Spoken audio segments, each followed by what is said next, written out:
We unboxed it and now we're back with our review of the Rival 700 by SteelSeries.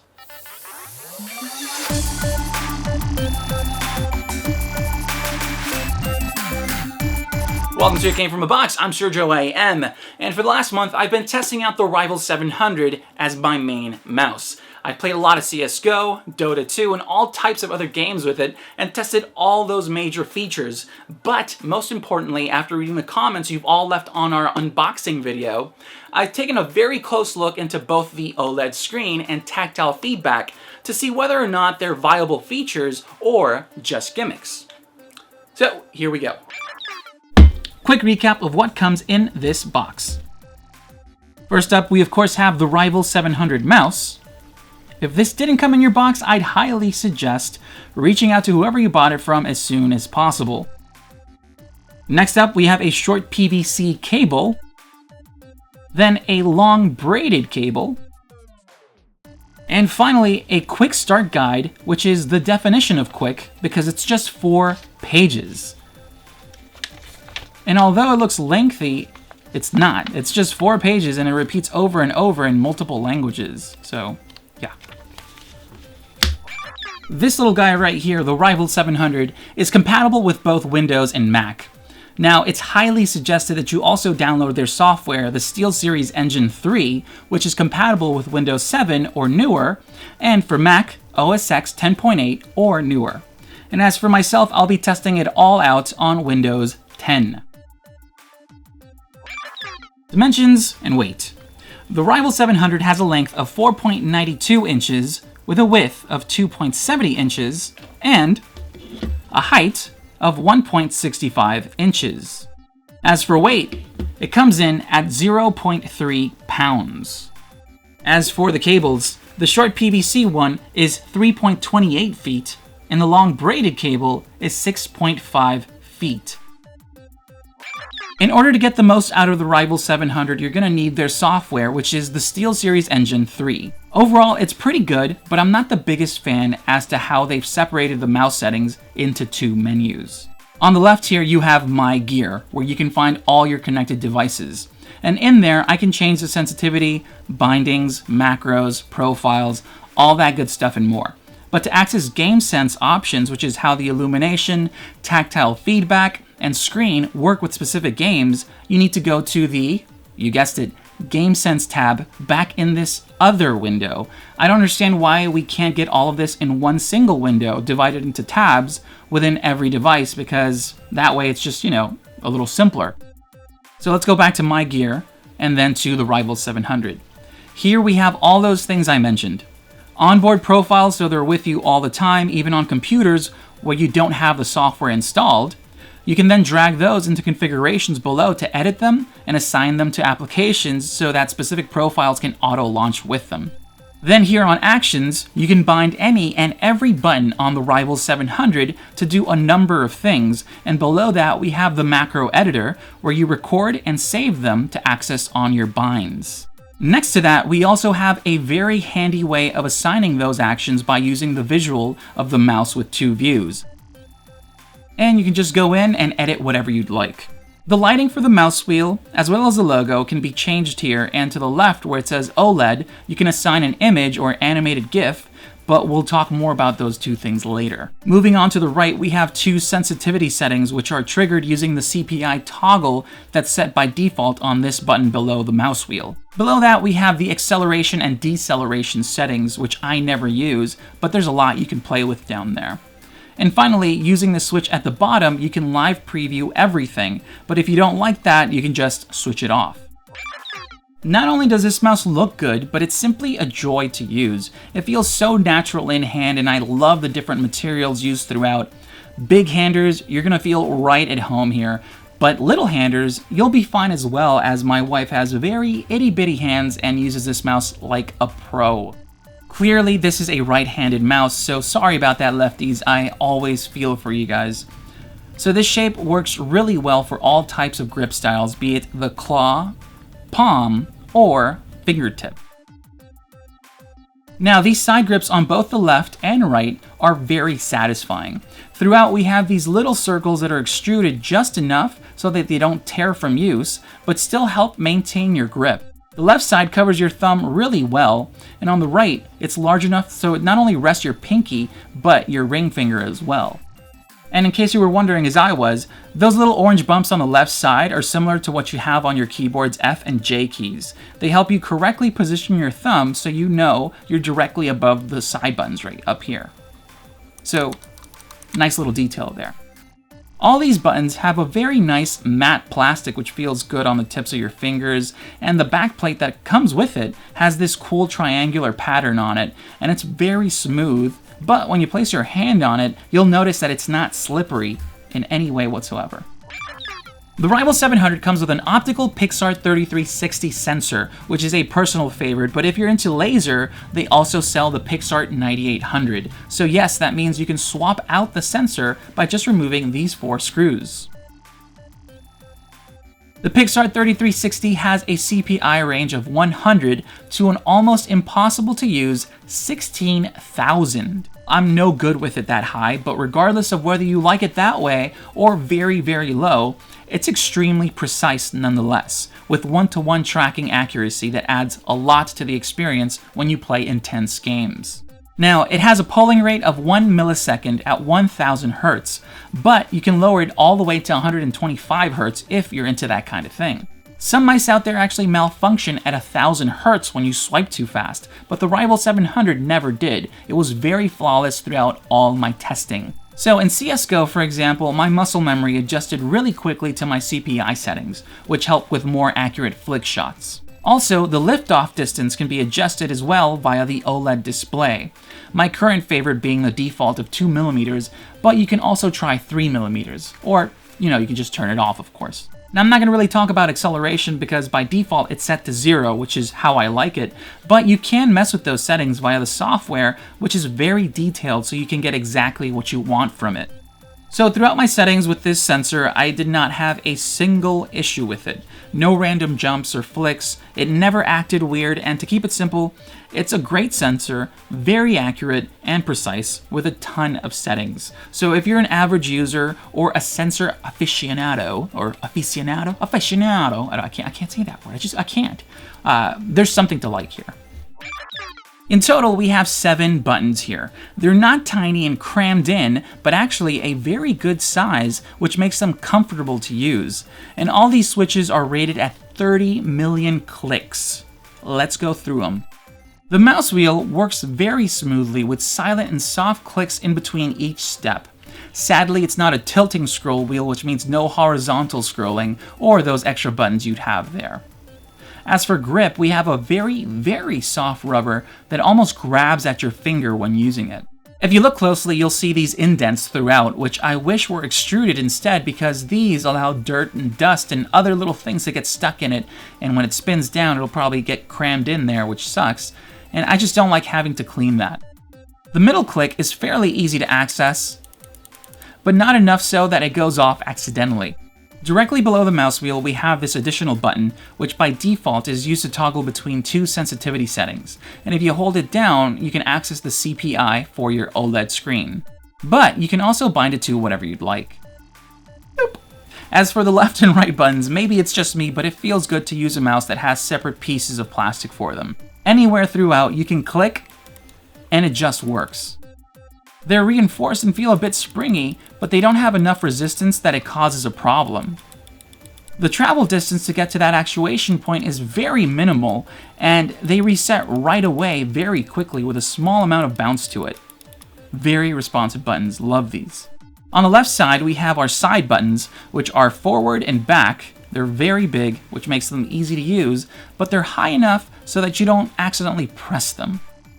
Halfway between them down here, there's this curvature, which allows your thumb to rest right on it, so you can easily press them by just lifting your thumb upward.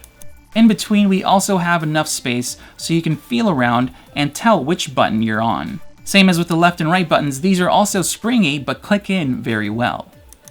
In the front, we have one last button that's a good size, but during my use, I found it to be a bit too far from where I normally rest my thumb, which meant I'd have to reposition my grip to access it. Because of that, I like to use it for things that I can do on downtime, when precision isn't that vital. So for example, in World of Warcraft, I'll bind it to my mount, or in Overwatch, it'll be my dedicated emote button. The Rival 700 uses what they call Prism RGB, which gives you access to 16.8 million colors. It has two sources of lighting, and those are the SteelSeries logo on the palm rest and the scroll wheel right here. In the SteelSeries engine under My Gear, we can change the lighting by clicking this little rainbow square. Very important, if you click the button and not that square, you can't edit the colors, so keep that in mind. Inside, we have a lot of settings. At the top, you have a drop-down menu with all of your illumination effects, so let's go through those. So first off, you have Steady to keep it at one color, Color Shift, which changes from one to another, Multicolor Breathe, which fades in from one color to the next, Trigger, which lights up whenever you press any button on the mouse, and finally, you can simply disable illumination.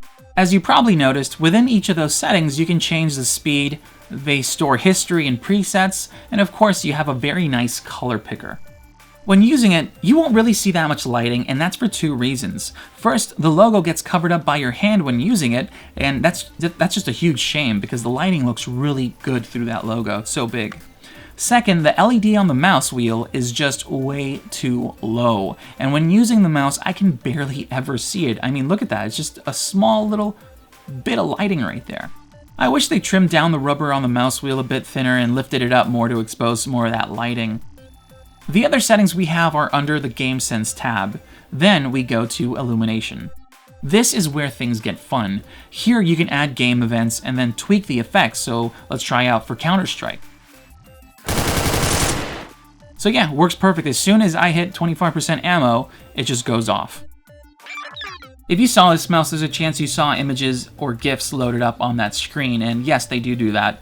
On the Rival 700 website, they do offer a few samples you can download and use, such as a few esports logos and the very necessary spinning Nicolas Cage head. You can of course also make your own using the guidelines on that settings screen, or write directly on it. You'll be very happy to hear that this screen is for more than just images and GIFs of Nicolas Cage memes, so let's look into it. It's an OLED display which illuminates to show the information in just black and white, which means no color. On this screen, we can quickly access settings as well as in-game statistics. Now we all know we're not going to look at this thing in the middle of a fight or battle, but the best use would be during any type of downtime, like when you die and you're waiting to spawn. So this button under the mouse wheel, which I'll call our CPI button, if you hold it down for 3 seconds, you get access to the CPI settings on that screen, so let's do that. The mouse will vibrate and then you can navigate through the menu via the scroll wheel up and down, and click it to go forward, and press that CPI button to go back. Every time you select something, the mouse also vibrates to reassure you. The whole menu system is very responsive, very fluid, and if you memorize the menu, you can easily do a lot without ever leaving your game.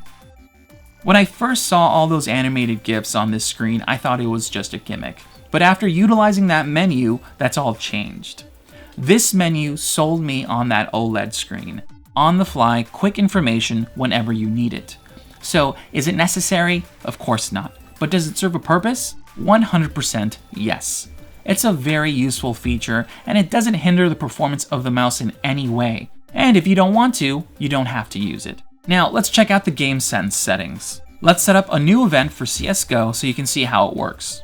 You have those defaults set up for you, but all the way in the bottom you can click Add Event. Let's choose ammo from the drop-down menu. Then you can choose a percentage. Let's go with 25%. And let it loop twice. Then we can click Add Display for additional ones such as a game stat, text, and the one we're gonna try, image. So I'm just gonna draw some bullets. Yes, those are bullets, to indicate that we're low on ammo. When we're done, we click Close and it's ready to use. So let's test it out. So there we go, 25%, and yeah, as you can see, those are my bullets right there, so we're low on ammo and I have to reload. When I first heard about the Rival 700 Tactile Alerts feature, I instantly thought this was a bad idea. When you play intense games that rely on every single motion of that mouse, the last thing you want is something which can throw it off, such as a vibration. Well, after testing it for the last few weeks, I can say that amazingly enough, those vibrations didn't throw off my aim at all. The way I tested it was by putting the mouse down and setting it to its highest CPI sensitivity of 16,000, which the slightest movement would send the cursor barreling across the screen, which is perfect to see if those vibrations would cause any movement both physically and on the screen. And I then used the strongest setting, which is the long buzz.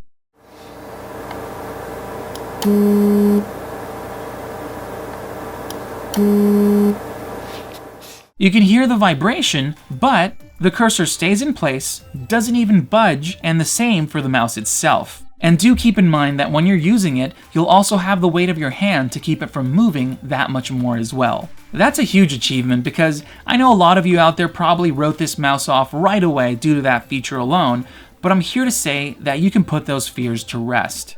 So to give you an idea of how I've personally have been using those tactile alerts, in no way whatsoever am I a pro player. I like to try though, and like most people, I find that I panic in games, which means details such as remaining health or the amount of ammo I have left in the clip are lost when I'm engaged in a fight. I don't have time to look at the bottom left or the right of the screen because doing so might just lead to my death.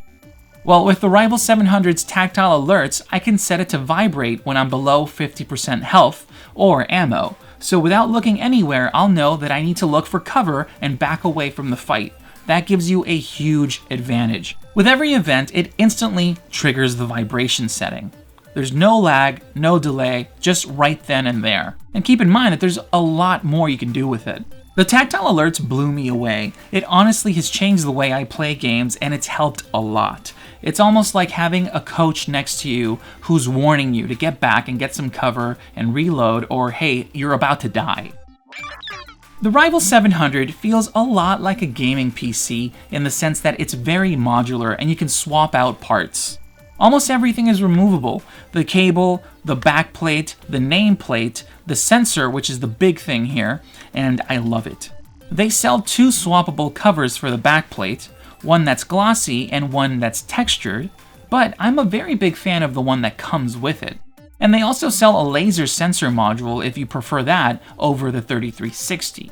As for the nameplate, they provide the files so you can 3D print your own with something like your handle or name, which is very awesome of them to do. This modular approach has a ton of potential if they continue to support it. If your cable malfunctions, it's easy to replace. A new sensor comes out and you can just swap it out. Want to change the texture of your top cover? They sell that too. So finally, pros and cons. Starting with pros, it's modular. You can swap out the faceplate, nameplate, cable, sensor to replace or update them whenever you'd like. Next up is Tactile Alerts. For the supported games, it's simply fantastic. There's no better notification than a tactile alert. So now, while I'm engaged in a fight, I can easily take action based on the type of alert that I receive. And it's nowhere near as weak as I thought it would be, but it's not strong enough to throw off your aim, which is the extremely important part. Then we have that OLED screen. So to be honest, imagery, animated GIFs, and stats are pretty much gimmicks. You'll rarely see or use that on this tiny screen, but being able to change some mouse settings on the fly without ever leaving the game is a huge plus. Finally, the sensor. It's very difficult to explain to someone how a sensor feels on a mouse, but I love this one. It's just a very accurate, smooth, one-to-one experience, which makes the mouse feel like a true extension of your hand on the screen. Now, let's go over some cons. First up, GameSense support, or the lack thereof. Unless you play CSGO, Dota 2, or Minecraft, you can't utilize any of those GameSense features, which is a huge letdown. We definitely need to see some more games on that list. Then we have lighting. Great settings, the colors are beautiful, love how it looks when I'm not using it, but when I am, I completely forget that there is any. All I can see is a small amount on that mouse wheel, and that's it. Then we have weight. So this doesn't apply to me personally, but a lot of people out there are saying that this mouse is too heavy.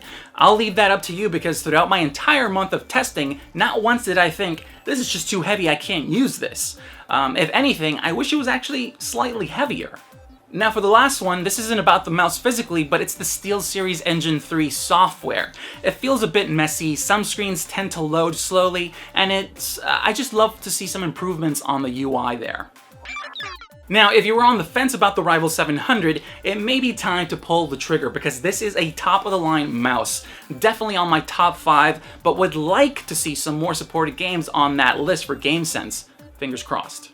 And of course, if you like the video, hit that thumbs up button. It helps me so much. It lets me know if I'm doing something right here. I also want to thank all of you who participated in the comments for the unboxing, which helped with this review. So with all that said, I'll see you for the next box. So thank you so much for watching. If you liked the video or have any questions, make sure to let us know in the comments below. Now, if you want to support the channel and help us out, feel free to click that thumbs up button and subscribe for more content. Of course, if you want to follow us and interact with us, you can do so on Twitter, Facebook, and a bunch of other sites, which I'll put down below. Thank you so much. My name is Sergio IM, and I'll see you guys for the next box.